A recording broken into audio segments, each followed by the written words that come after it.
Hey, I wanted to talk today about marketing a show. I usually don't talk about these things. I usually talk about like the internal processes of kind of creating and art making. But today I'm going to do a little bit about marketing since it came up in a previous stitch. So let's talk about marketing a show. You can use this also for filmmaking, but I've used it more for theater, so just a little caveat.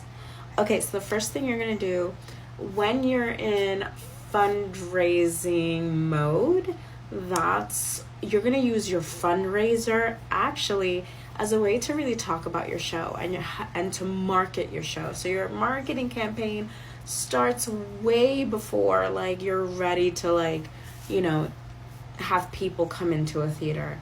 It really starts at the very beginning.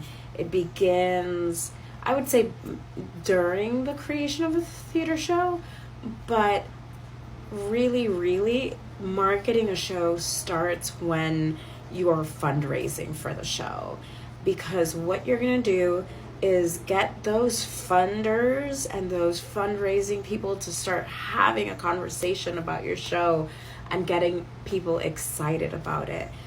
So there's different ways of fundraising. One of the ways is through kind of grassroots, getting friends and all your people, kind of all your followers to fund your show. That's one way. I'm not here to talk about fundraising. That's a very long conversation. There are definitely other ways, but let's start with the conversation with marketing for fundraising.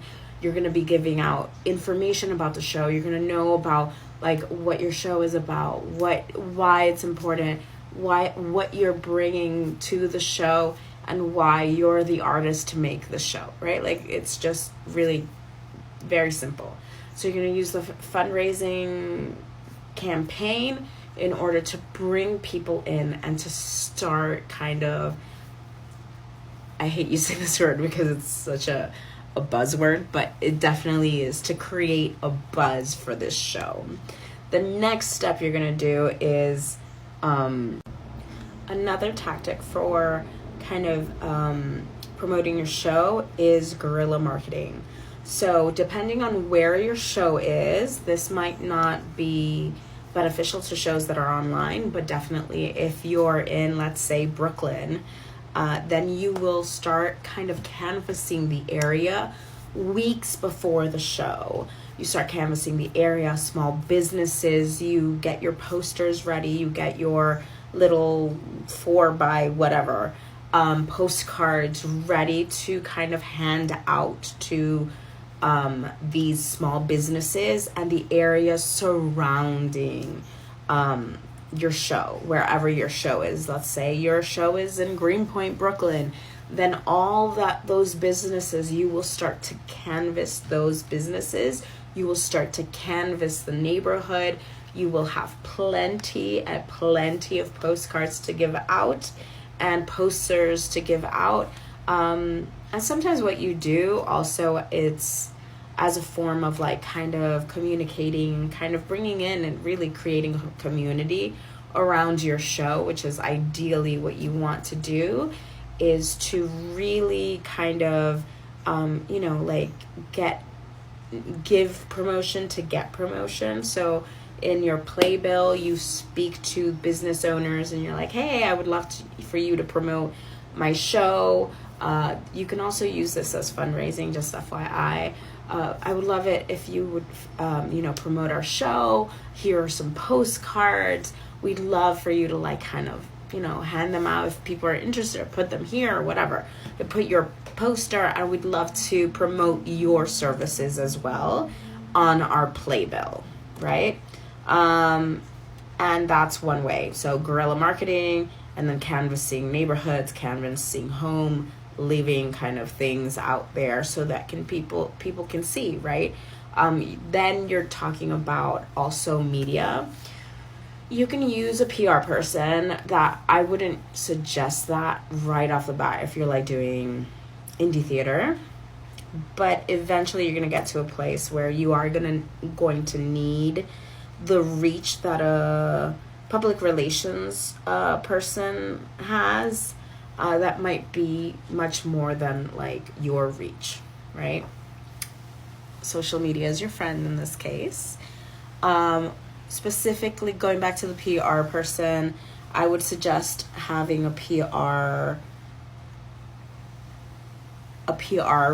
press release. I would suggest that if you are going to use somebody, that it is specifically to the genre, to the okay, I'm back. I couldn't think of the word.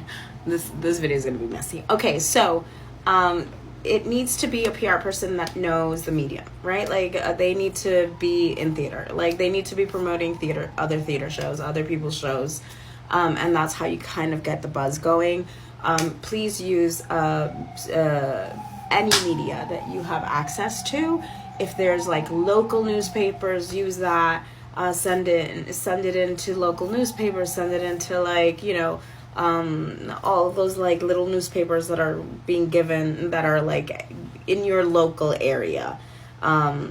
Whether that's in, you know, Jersey, or that's in LA, or that's in New York. Social media, you're going to want to use hashtags. I already posted this in a previous one, but I'll just say really quickly, SEO, hashtags, trending music, trending posts, and just like those, really use those trending hashtags, things to do and blah, blah, blah, wherever you're situated. What else? Yeah, then to just talk about the show, post it on social media. You know, people are going to be tired of like hearing about your show, but like just put it out there. You know, I think as artists, sometimes there's like that fear, but you're already doing a show and you need people in those seats. So get them